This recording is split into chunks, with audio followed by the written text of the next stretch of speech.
Salut! Aujourd'hui je vous retrouve dans un environnement assez particulier et même étrange pour moi puisque je ne suis absolument pas chez moi, donc vous n'avez pas l'habitude de me voir filmer ici. J'ai essayé de trouver la fenêtre qui donnait le plus de luminosité possible puisque je me suis réfugiée dans un gîte pour justement les périodes que l'on vit tous, qui est l'épidémie du coronavirus. Et aujourd'hui ce n'est justement pas de ça que je viens vous parler parce que justement je voulais vous faire une vidéo sur la santé et à la base je me suis dit pourquoi pas vous faire une vidéo qui allait parler d'une maladie, vous l'expliquer, expliquer les traitements, les avancées qu'il y a, etc. pour justement en savoir un peu plus sur une maladie spéciale. Et je pense que niveau sujet, j'ai du choix, mais justement je me suis dit c'est bon, parler maladie, on la vit déjà suffisamment au quotidien, on est suffisamment impacté et on est suffisamment assez stressé par rapport à ça, c'est pas la peine de rajouter une couche et de parler encore plus maladie. Du coup je me suis dit c'est le moment de faire une vidéo surtout un peu plus positive et pour que justement on puisse relativiser et voir les choses peut-être pas autrement mais en tout cas de meilleure manière. Et c'est pour ça qu'aujourd'hui, comme vous avez pu le voir dans le titre, j'ai décidé de vous parler de tout ce qui concerne les progrès en médecine. Parce que oui, aujourd'hui il y a plein de choses qui entourent notre quotidien qui paraît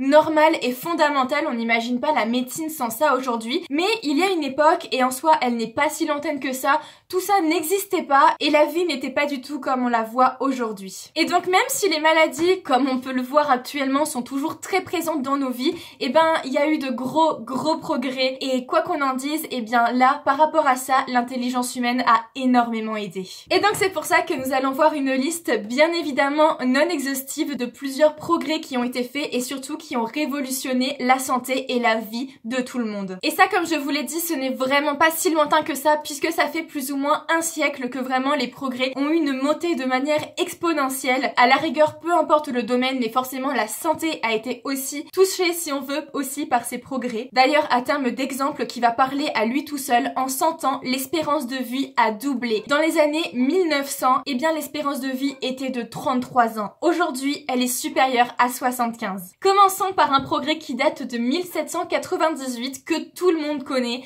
et qui est la fameuse vaccination. Elle a été découverte par Edward Jenner contre la variole. Parce que oui, la première maladie à laquelle on a été vacciné était la variole. Le principe était finalement très simple puisqu'il s'est lui-même injecté un autre virus qu'on appelle la vaccine, virus qui à l'époque infectait beaucoup les vaches et qui était bénigne pour l'homme. Non seulement il s'est rendu compte que les effets étaient minimes en ce qui concerne la santé chez l'homme quand on s'injectait la vaccine, mais surtout il s'est rendu compte qu'on devenait immunisé contre la variole. À savoir, la variole était une maladie que l'homme connaît depuis 4000 ans et qui est apparue en Égypte. Et au cours des siècles, elle a fait des centaines de millions de morts et ça peu importe l'endroit du globe. Et grâce au vaccin, elle est considérée comme littéralement éradiquée depuis 1984. Mais aujourd'hui encore, le vaccin a énormément de possibilités et évolue toujours plus avec beaucoup d'espoir pour la suite pour plein de maladies différentes. Et d'ailleurs, c'est tellement complet que je compte bien vous en faire une vidéo spécialement sur ça. Vient ensuite une grande découverte qui là aussi a changé beaucoup de choses puisqu'il s'agit des antibiotiques. Il faut savoir que jusqu'à la fin du XXe siècle, les infections étaient les premières causes de mortalité chez l'homme. Aujourd'hui, on considère que c'est les AVC, les cancers en fonction des pays et du sexe, mais avant c'était littéralement les infections. Honnêtement, aujourd'hui ça paraît aberrant de mourir de ça. Et bien tout ça, ça a commencé grâce à un homme que vous avez peut-être déjà entendu parler qui s'appelle Louis Pasteur. Au 19e siècle, c'est lui qui a simplement découvert les micro-organismes. À l'époque, bactéries, virus, levures, c'était des mots totalement inconnus et même impensables. Et d'ailleurs, ça a fait l'une des plus grandes révolutions au sein de la science. Et c'est dans les années 1920 que nous avons découvert le premier antibiotique qui s'appelle la pénicilline. Et c'est seulement dans les années 1940 qu'on a commencé à soigner les gens avec ça. Du coup, pour essayer de voir à quel point c'est récent, les personnes qui ont fait la Première Guerre mondiale mouraient énormément d'infections puisqu'à cette époque, on ne savait même pas comment soigner correctement les blessures à part avec de l'alcool ou ce genre de choses,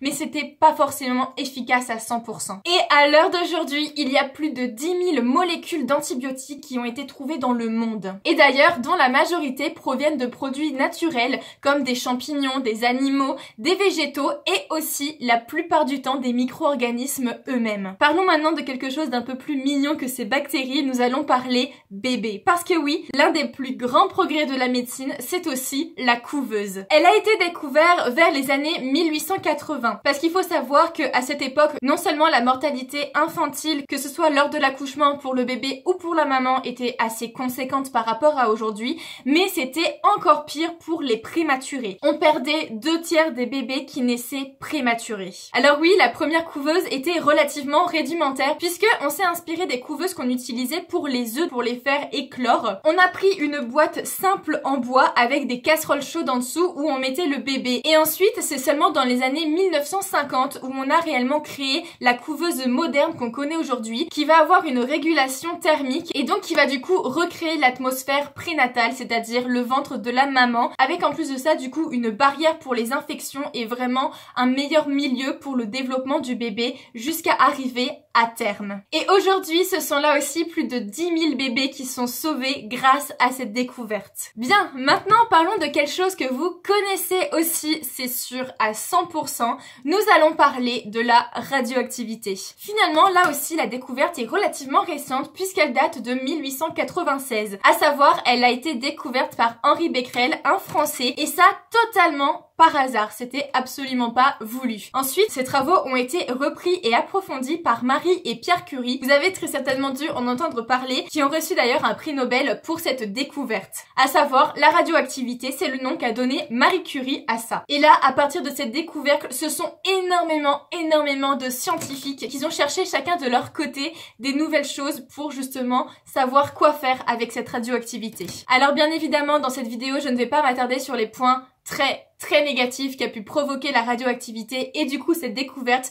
Nous allons simplement parler radioactivité de manière médicale et donc de manière positive. Aujourd'hui, elle est utilisée dans deux grands domaines qui est le diagnostic et la thérapie. Au niveau du diagnostic, on va simplement parler de nos simples IRM ou de nos rayons X parce que oui, tout ça, c'est de la médecine appelée nucléaire. Et au niveau thérapeutique, pour n'en citer qu'une, on va simplement venir tuer des cellules cancéreuses grâce à cette radioactivité. Donc vous pouvez vous imaginer à l'époque, quand on s'est rendu compte que ça pouvait soigner les cancers, c'était juste incroyable. D'ailleurs, en 2016, c'est plus de 35 millions de personnes qui ont recours à la médecine nucléaire, que ce soit simplement en diagnostic ou aussi en thérapie. Bon, ça, ce sont des découvertes qui ont maintenant quelques années, mais aujourd'hui encore, on ne manque pas de nouvelles découvertes et de nouvelles révolutions en termes de médecine et de santé. Tous les jours, il y a de nouvelles découvertes et l'avenir nous promet d'énormes progrès. Pour n'en citer que quelques-uns, parlons du sida par exemple. Il y a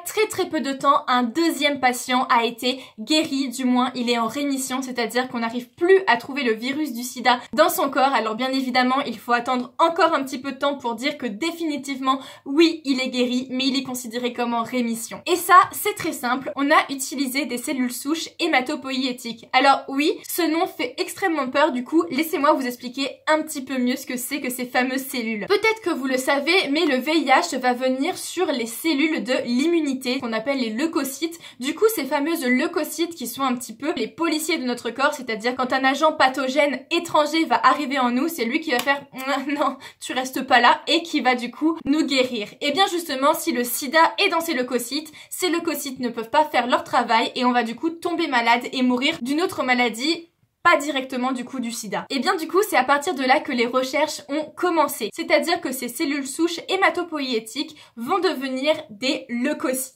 Et du coup, on a trouvé une mutation dans ces fameuses leucocytes qui ne contiennent pas une protéine à laquelle le virus va venir s'accrocher. C'est très simple, s'il n'y a pas de protéine, le virus ne s'accroche pas. Si le virus ne s'accroche pas à la cellule, il meurt. Et on est rétabli. Une autre maladie dont les recherches sont extrêmement prometteurs dans un futur très proche, c'est la myopathie de Duchenne. Cette maladie va provoquer une dégénérescence au niveau des muscles et si cette dégénérescence arrive au niveau du cœur, eh bien on va malheureusement mourir d'un arrêt cardiaque puisque le cœur, eh bien lui aussi, c'est un muscle. Et cette maladie, eh bien c'est simplement en nous puisque c'est une maladie qui est génétique. On ne va pas produire une protéine qui s'appelle la dystrophine et donc du coup, nos muscles vont se rétracter, ne plus marcher et à la fin arriver malheureusement à la mort. Et donc cette fois nous nous sommes servis de nos fameux virus parce que oui, il y a des virus dont on aimerait largement se débarrasser et en ce moment on ne peut pas dire le contraire, mais il y a aussi des virus qui nous aident énormément et qui peut-être même aider à guérir des millions de personnes. On va simplement utiliser un vecteur viral, on va mettre le gène qui nous manque pour produire la protéine, on va le mettre en nous, le virus du coup va arriver